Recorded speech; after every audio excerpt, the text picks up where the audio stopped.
Commander உங்கள் மேலெல்லாம் ரொம்ப நம்பிக்கை வச்சுருக்காரு. அவர் சாகிறதுக்கு முன்னாடி இதை உங்ககிட்ட கொடுக்க சொன்னார். இதில் அடுத்த சுப்ரீம் கமாண்டர் யாருங்கிறத பற்றி எழுதியிருக்கிறதா சொன்னார் என்று சீல் வைக்கப்பட்டிருந்த அந்த கடிதத்தை விக்டரிடம் கொடுத்தான் ஜீவா. ஒரே நொடியில் எல்லோருடைய கவனமும் அந்த லெட்டரின் மீது குவிந்தது. அடுத்த கமாண்டர் யாராக இருக்கும் என்பதை தெரிந்து கொள்ளும் ஆர்வம் அவர்கள் எல்லோருடைய கண்களிலும் மின்னியது. சிலரின் கண்களில் மட்டும் ஒரு அதீத பேராசை தெரிந்தது. அந்த லெட்டரை அப்படியே அங்கிருந்த கேசவனிடம் கொடுத்த விக்டர், இதில் என்ன இருக்குன்னு படிங்க தாத்தா, இப்போ இருக்கிற மனநிலையில் என்னால் முடியாது என்றான். அவனை அணைத்து ஆறுதல் படுத்திவிட்டு அந்த லெட்டரை வாங்கிய கேசவன் சத்தமாக படித்தார். மெரிட்ஸோட சுப்ரீம் கமாண்டரான நான் என் சுய நினைவோடு இந்த லெட்டர் எழுதுகிறேன். துரதிருஷ்டவசமாக ஹர்பலிஸ்ட் சொசைட்டி அப்புறம் டாப் 10 ஆர்கனைசேஷன் ரெண்டும் சேர்ந்து கடுமையாக தாக்குனதில் நான் ரொம்ப அதிகமாக காயப்பட்டிருக்கேன். நான் எவ்வளவோ போராடி பார்த்தும் என்னால் அவங்க கிட்ட இருந்து தப்பிக்க முடியல. இதுக்கு மேலே நான் உயிர் பழப்பேங்கிற நம்பிக்கை எனக்கு இல்லை. அதனால தான் கொஞ்சம் நல்ல சுய நினைவில் இருக்கும்போதே என்னோடய ஃபைனல் ஆர்டர்ஸை மிரியட்ஸ் மெம்பர்ஸ் கிட்ட சொல்கிறதுக்காக இந்த லெட்டரை எழுதுகிறேன். முதல்ல உங்களுக்கெல்லாம் நான் சொல்ல விரும்புகிற விஷயம், நம்மளை சுற்றி ஏதோ ஒரு சதி நடக்குது. எல்லா சைடில் இருந்தும் நம்மளை தாக்கி அட்டாக் பண்ணுறாங்க. அதனால் இப்போது நம்ம அமைப்பு ரொம்பவே ஆபத்தில் இருக்குங்கிறத நீங்கள் எல்லோரும் புரிஞ்சுக்கணும். ரொம்ப சீக்கிரத்திலேயே ஒரு பெரிய போர் வரப்போகுதுன்னு எனக்கு உறுதியாக தோணுது. இதை மனசில் வச்சுக்கிட்டு நீங்கள் எல்லோரும் உங்களை வலிமையாக தயார்படுத்திக்கோங்க. தொடர்ந்து உங்களோட சக்தியை வளர்த்துக்கோங்க. ஏன்னா எப்போ போர் வந்தாலும் நீங்கள் ரத்தம் சிந்துறதுக்கு தயாராக இருக்கணும். மிரியட்ஸோட கட்டமைக்கப்பட்ட பாரம்பரியத்தை நிலைநிறுத்தி நீதிக்காகவும் நியாயத்துக்காகவும் போராடுங்க. எந்த சூழ்நிலையிலையும் நீங்கள் உங்கள் முயற்சியை கைவிட்டு சரணடைஞ்சிடக்கூடாது. அப்போ தான் என் ஆத்மா சாந்தி அடையும். ரெண்டாவது, இனிமேல் மிரியட்ஸ் அமைப்பு ஹர்பலிஸ்ட் சொசைட்டி கூட எந்த ஒரு தொடர்பையும் வச்சுக்கக்கூடாது. நான் இறந்ததுக்கப்புறம் இந்த விஷயத்தை நீங்கள் எல்லாருமே நல்லா ஞாபகம் வச்சுக்கணும். அவங்களோட நோக்கம் ஏதோ ஒரு வகையில் ரொம்ப தப்பானதாக இருக்குது. அதனால தான் நம்ம எல்லாரையும் தாக்கி குறி வச்சு அழிக்கிறாங்க. அதனால் யார்கிட்டையும் ஏமாந்துடாதீங்க. புத்திசாலித்தனமாக நடந்துக்கோங்க. எனக்கு அப்புறம் இன்னொரு இறப்பு மிரியட்ஸில் நடக்கக்கூடாது. கடைசியாக நீங்கள் எல்லாருமே எதிர்பார்த்துக்கிட்டு இருக்கிற அந்த விஷயம், எனக்கு அடுத்த சுப்ரீம் கமாண்டர் யாருங்கிறதானே என்ற வரியை கேசவன் படிக்க நிறைய பேருடைய முதுகு நேராக நிமிர்ந்தது. படிப்பதை நிறுத்திவிட்டு அங்கிருந்த எல்லோரையும் ஒரு முறை பார்த்த கேசவன் மீண்டும் அந்த லெட்டரை வாசிக்க ஆரம்பித்தார். அதில் சந்தேகமே வேண்டாம், நம்மளோட துணைத் தலைவர் விக்டர் தான் அதுக்கு தகுதியான ஆள். அவர் நிச்சயம் ஒரு நல்ல திறமையான தலைவராக இருப்பார்னு நான் நம்புகிறேன். அவர் ரொம்ப புத்திசாலி மட்டும் இல்லை, லட்சியங்களும் நிறைஞ்சவர். அதனால் நான் இறந்த பிறகு அவர் அந்த தலைவர் பதவியை ஏற்பார். மிரியட்ஸோட மெம்பர்ஸான நீங்கள் எல்லாரும் எனக்கு கொடுத்த அதே மரியாதையை அவருக்கும் கொடுக்கணும். அவர் சொல்கிற ஆர்டருக்கு கீழ்ப்படிஞ்சு நடக்கணும்னு கேட்டுக்கிறேன். நீங்கள் எல்லோரும் ரொம்ப நல்ல சந்தோஷமாக இருக்கணும். அது மட்டும்தான் என்னோட ஒரே ஆசை என்று அந்த கடிதம் முடிந்திருக்க விக்டர் அப்படியே கால் மடங்கி உட்கார்ந்தான். சுப்ரீம் கமாண்டர், நீங்கள் ஒன்றும் கவலைப்பட வேண்டாம். நான் நிச்சயமாக உங்களோட கட்டளையை ஏற்றுக்கிட்டு நம்மளோட மக்களை நல்லபடியாக வழிநடத்துவேன். உங்களோட ஆசீர்வாதம் மட்டும் எங்களுக்கு எப்பவும் வேணும் என்று அந்த சவப்பெட்டியின் மீது முகத்தை வைத்து அழுதபடி சொன்னவனை ஹரீஷும் ஜீவாவும் தாங்கி பிடித்தார்கள். நாங்கள் உங்களை மறக்கவே மாட்டோம் சுப்ரீம் கமாண்டர். மக்கள் அனைவரும் ஒரே நேரத்தில் சத்தமிட கீதாஞ்சலி தன்னுடைய கணவன் எழ உதவினாள். அப்போது திடீரென கேசவனும் இன்னொரு முதியவரும் கூட்டத்திலிருந்து முன்னால் வந்து, நாம் ஒரு நாள் கூட தலைவர் இல்லாமல் இருக்கக்கூடாது. நம்ம கமாண்டரோட ஆர்டர் படி விக்டரை அடுத்த கமாண்டராக ஏற்றுக்கிட்டு வாழ்த்துவோம் என்று அறிவித்தார்கள். ஆமாம், அப்படியே நம்ம கமாண்டரை கொன்னவங்களையும் சும்மா விடக்கூடாது, அவங்கள பழிவாங்கியே தீரணும் என்று சில மெம்பர்கள் ஆத்திரத்தோடு கூற எல்லோரும் அதை ஆமோதித்தார்கள். கூட்டத்தில் இருந்த பெரும்பான்மையானோர் விக்டரை அடுத்த தலைவராக ஏற்றுக்கொள்வதாக கூறி தலைவணங்கி ஒப்புதல் தெரிவித்தனர். அப்போது திடீரென, நாங்கள் இதை ஏற்றுக்க மாட்டோம் என்று ஒரு குரல் வர அதை கேட்டு எல்லோரும் அதிர்ச்சியுடன் திரும்பி பார்த்தனர். அங்கு மிரியட்ஸின் 12 தூதர்களில் 3 மட்டும் முகத்தில் வெறுப்போடு நின்று கொண்டிருந்தனர். கமாண்டர் எதுக்காக இப்படி ஒரு முடிவெடுக்கணும்? எந்த விதத்தில் நம்ம எல்லாரையும் விட இந்த விக்டர் பெரிய ஆளை தெரிஞ்சிட்டாரு. எனக்கு இந்த முடிவில் சுத்தமாக விருப்பம் இல்லை. நம்ம சிவன் சாருக்கு அப்புறம் தலைவராக ஆகிற தகுதி இந்த விக்டருக்கு சுத்தமாக கிடையாது என்று கூட்டத்தில் இருந்த பலரும் மாறி மாறி பேசிக்கொண்டனர். அப்போது எல்லாரும் கொஞ்சம் அமைதியாக இருங்க. நாம் எல்லாருக்கும் இப்போ இருக்கிறது ஒரே ஒப்பீனியன், விக்டர் தலைவராக ஆகக்கூடாது. அதை தெளிவாக பேசி எப்படியாவது விக்டர் இந்த பொறுப்பிலிருந்து நம்ம வெளியே எடுத்தே ஆகணும் என்று அந்த கூட்டத்திற்கு தலைமை தாங்க முன்னால் வந்து நின்றாள் 12 தூதர்களில் ஒருவரான சுரேகா. அதெல்லாம் சரி, ஆனால் சார் தான் தெளிவாக சொல்லிட்டு போயிட்டார்ல, இதில் இனிமேல் நம்ம பண்ணுறதுக்கு என்ன இருக்குது, இப்போ புலம்பிட்டு இருக்க வேண்டியதுதான் என்று இன்னொருவர் கூற அனைவர் முகத்திலும் அதே எண்ணம் தான் ஓடிக்கொண்டிருந்தது. சிவம் இருக்கும் பொழுது விக்டரை முக்கியமான பொறுப்பில் அமர்த்தி இருந்தது கூட அங்கிருந்த யாருக்கும் பிடிக்கவில்லை.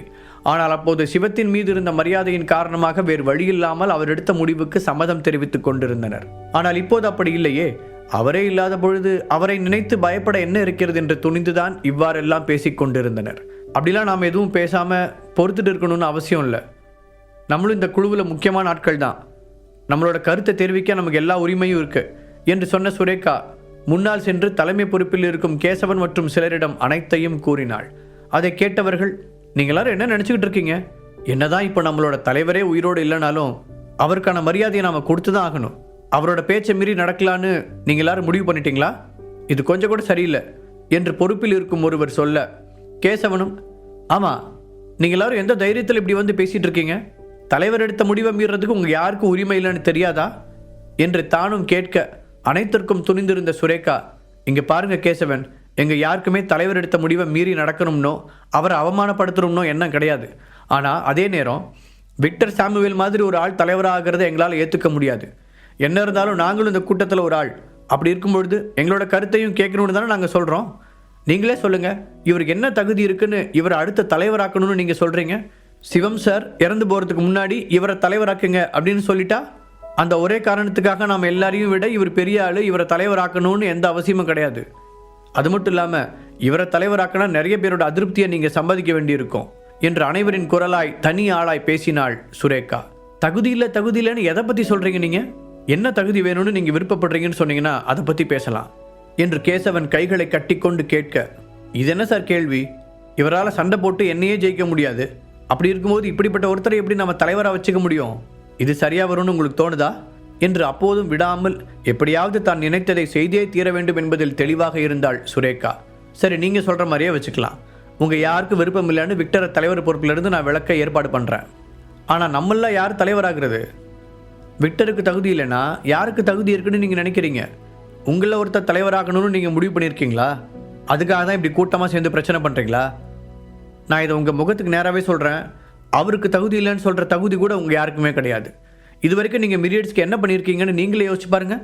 அதுக்கப்புறம் இதெல்லாம் பேசலாம் என்று கேசவன் முகத்திற்கு நேராகவே அவர்களின் கோரிக்கையை ஏற்றுக்கொள்ளப்படாது என்று தெரிவித்தார். மிஸ்டர் கேசவன், என்ன பேசுகிறோன்னு தெரிஞ்சு பேசுங்க. நீங்கள் எங்களை அவமானப்படுத்துறீங்க, அது உங்களுக்கு தெரியுதா என்று நேருக்கு நேராக தகுதியில்லை என்று கூறியதில் கடுப்பான சுரேகா கேட்க, இங்கே பாருங்க, நீங்கள் அவருக்கு தகுதி இல்லைன்னு சொன்னது தப்பில்லைன்னா நான் சொன்னதுலேயும் தப்பு இல்லை. யாரையும் அவமானப்படுத்தணும்னு இங்கே இருக்கிற யாருக்கும் விருப்பம் இல்லை. நாங்கள் சிவம் சார் என்ன சொன்னாரோ அதை பண்ணுறோம். நீங்கள் எல்லாரும் தான் வேணும்னே புதுசாக ஒரு பிரச்சனையை உருவாக்கி கொண்டு வந்து அதை பற்றி பேசிகிட்டு இருக்கீங்க. பிரச்சனை பண்ணுறவங்க கிட்ட அதுக்கேற்ற மாதிரி தான் பேசணும். அதான் இப்போ நான் பண்ணிகிட்டு இருக்கேன். அப்புறம் என்ன சொன்னீங்க? உடல் அளவில் பெரிய வீரனாக இருந்தால் மட்டும்தான் தலைவராக இருக்கணும்னு அவசியம் கிடையாது. ஒரு மொத்த குழுவையும் வழிநடத்துறதுக்கு புத்திசாலித்தனமும் பிரச்சனை நேரத்தில் எப்படி சிந்திக்கணுங்கிற அறிவும் இருந்தாலே ஒரு மொத்த குழுவையும் திறம்பட வழிநடத்த முடியும். எனக்கு தெரிஞ்ச தலைவர் நிச்சயம் இந்த ஒரே காரணத்துக்காக தான் விக்டரை தேர்வு செஞ்சிருப்பாரு. நாங்கள் எல்லாரும் அப்படிதான் நம்புகிறோம் என்று கேசவன் எவ்வளவு தெளிவாக விளக்கம் சொன்னாலும், இங்கே பாருங்க கேசவன் சார், நாங்கள் ஒன்றும் இவர் ஊரையே ஜெயிக்கிற வீரனாக இருக்கணும்னு கேட்கல. ஆனால் குறைஞ்சபட்சம் பலம் இருக்கிற ஒரு ஆளாவது இருக்கணும்ல. அப்படி இல்லைன்னா தலைவரை யார் மதிப்பா? கொஞ்சம் கூட வீரம் இல்லாத ஒருத்தரை தலைவராக இருந்தா நம்ம மிரியட்ஸ் மான மரியாதைலாம் என்ன ஆகிறது என்று மீண்டும் மீண்டும் அதையே சுற்றி வர தலையில் கை வைத்து தேய்த்து கொண்டே அவளை பார்த்த கேசவன், சரி, நீங்கள் சொல்கிறதெல்லாம் புரியுது. இப்போ அதுக்கு என்ன பண்ணணும்? என்ன பண்ணால் நீங்கள் பிரச்சனை பண்ணாமல் அமைதியாக இருப்பீங்க என்று கடுப்பாக கேட்டார். நாங்கள் ஒன்றும் பெருசாக எதுவும் சொல்லலை. அவர் என் கூட சண்டை போட்டு ஜெயிக்க சொல்லுங்கள். அவரால் என்னை ஜெயிக்க முடியும்னு சொன்னால் அப்போ அவருக்கு என்னை விட தகுதி அதிகமாக இருக்குன்னு நானே ஒத்துக்கிறேன். அவர் தலைவராகிறதுக்கும் நான் சம்மதிக்கிறேன் என்ற நிபந்தனையை தூக்கி முன்னாடி வைக்க கொதித்து போய் அவளை பார்த்தார் கேசவன். என்ன நினச்சி பேசிகிட்டு இருக்கீங்க? எந்த இடத்துல நின்று என்ன பேசுகிறோன்னு யோசிச்சு பேசுங்க. என்ன இருந்தாலும் இப்போ அவர் தலைவராக போகிறவர். அவர்கிட்ட வந்து என் கூட நேருக்கு நேரம் சண்டை போடுங்கன்னு கூப்பிட்றீங்க. இதெல்லாம் நல்லாவா இருக்குது? கொஞ்ச நேரத்துக்கு முன்னாடி மான மரியாதைன்னு ஏதோ பேசுனீங்களே, இந்த விஷயம் வெளியே தெரிஞ்சால் மட்டும் மிரியட்ஸுக்கு ரொம்ப கௌரவமாக இருக்குமோ என்று கேட்க, மன்னிக்கணும் கேசவன், இன்னும் அவர் தலைவர் ஆகலை. அதுக்கு அவருக்கு தகுதி இருக்கா இல்லையாங்கிறதான் இப்போ பிரச்சனையே. அவர் என் கூட வந்து சண்டை போட்டு என்னை ஜெயிச்சிட்டாருன்னா அவரை தலைவராக ஏற்றுக்கிறதுக்கு எனக்கு எந்த பிரச்சனையும் இல்லை. அப்படி இல்லைன்னா என்னால் இதை ஏற்றுக்க முடியாது. நான் தோற்று போயிட்டா அவர் காலில் விழுந்து இவ்வளோ நேரம் நான் பேசினதுக்கெலாம் மன்னிப்பு கேட்குறேன்.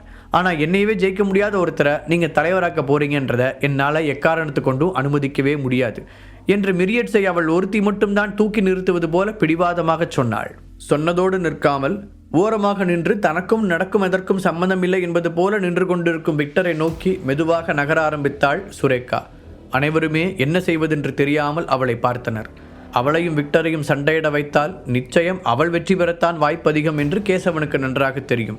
ஆனால் எக்காரணத்தை கொண்டும் சிவம் கொடுத்துவிட்டு சென்ற வாக்குறுதியை மீறி இன்னொருவரை அவர்களால் தலைவராக்க முடியாது. அப்படியெனில் சுரேகாவிடம் தோற்றுப்போன ஒருவரை எப்படி தலைவராக்குவது? அது எவ்வளவு பெரிய அவப்பெயராக மாறிவிடும் என்று தங்களுக்குள் ஏதோ யோசித்து கொண்டு அவளை தடுக்க முயற்சி செய்ய, அவளோ அதற்குள், உங்களுக்கு தலைவராகணுமா, அதுக்கு தகுதி இருக்கான பார்த்துருவோமா என்று விக்டர் சாமுவேலிடம் சண்டைக்கு தயாராகி நின்றவள் கண்ணிமைக்கும் நேரத்தில் அவர் முகத்தில் ஓங்கி குத்தினாள். அவரும் இதை சிறிதும் எதிர்பார்த்திருக்கவில்லை. அவர்களை நெருங்கியிருந்த கேசவனும் விக்டர் மீது அடிவிழாமல் அவரை பின்னால் இழுக்க முயற்சி செய்திருந்தார். ஆனால் அவை அனைத்தும் பிரயோஜனமில்லாத முயற்சிகளாகவே ஆனது. மூக்கில் அடிபட்டதால் விக்டருக்கு ரத்தம் சிறிதாய் வெளியேற ஆரம்பித்திருக்க அனைவருமே அதிர்ச்சியுடன் அவரை பார்த்தனர். ஆனால் சுரேகா ஒரு வெற்றி பெருமிதத்துடன் அவரை திமிருடன் பார்த்து வைத்தாள். ஆனால் அந்த பார்வையெல்லாம் ஒரே நொடிதான். அடுத்த நொடியே அவள் முகத்தில் ஓங்கி ஒரு குத்து விழ நிற்க முடியாமல் பின்னால் நகர்ந்தவள் அப்படியே கீழே விழுந்தாள். எவ்வளவு தைரியம் இருந்தால் என் கண்ணு முன்னாடியே என் நண்பன் மேலே கை வைப்ப, உன்னை இன்னைக்கு நான் சும்மா விட மாட்டேன் என்று முகத்தில் ரௌத்ரம் தெறிக்க அவளை அடிக்க பாய்ந்தான் ஹரீஷ். அவனை சிறிதும் அங்கு எதிர்பார்க்காத சுரேகா, நீ எதுக்கடா இதில் தேவையில்லாமல் தலையிடுற? உனக்கும் என் கையால் சாகணுமா? நீ என்ன சும்மா விடுறது? உன்னை நான் இன்னைக்கு சும்மா விட மாட்டேன் என்று எழுந்து நின்றவள் அவனை முறைத்ததோடு அவனிடம் சண்டையிட அவனை நோக்கி வந்தாள். தனக்கு ரத்தம் வருவதை கூட பொருட்படுத்தாது, ஹரீஷ் சும்மாரு என்று அவனை தடுக்க முயற்சி செய்தான் விக்டர். எங்கே தனக்காக பேச போய் அவனுக்கும் அடிபட்டு விடுமோ என்ற பயம் அவனுக்கு. நீ சுமார் விக்டர், இவளுக்கு சரியான பாடத்தை நான் கற்றுக் கொடுக்குறேன் என்று சீறிக்கொண்டு நின்றான் ஹரீஷ். அதற்குள் காலை சுழற்றி கொண்டு ஹரீஷ் முகத்தில் எட்டி உதைக்க முயன்றாள் சுரேகா. ஒரே நொடியில் அதை புரிந்து கொண்டவன் அவள் காலை பிடித்து தான் அதை ஒரு சுழற்றி அவளை தள்ளிவிட்டு இருக்க கீழே விழுந்தவளால் அதற்கு மேல் எழுந்திருக்கவே முடியவில்லை. அங்கிருந்த மற்றவர்களுடன் சேர்ந்து விக்டருக்குமே ஹரீஷின் திறமையை பார்த்து ஆச்சரியமாக இருந்தது.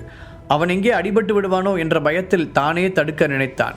ஆனால் ஹரீஷ் அவளையே அடித்து விட்டானே, அப்படியெனில் அவன் எப்பேற்பட்ட பலசாலியாக இருக்க வேண்டும் என அங்கிருந்து அனைவரும் யோசித்து கொண்டிருக்க விக்டர் அருகே வந்த ஹரீஷ் அவன் முகத்தை தனது கைக்குட்டை கொண்டு துடைத்து கொண்டே, எதுக்கும் பயப்படாத விக்டர்.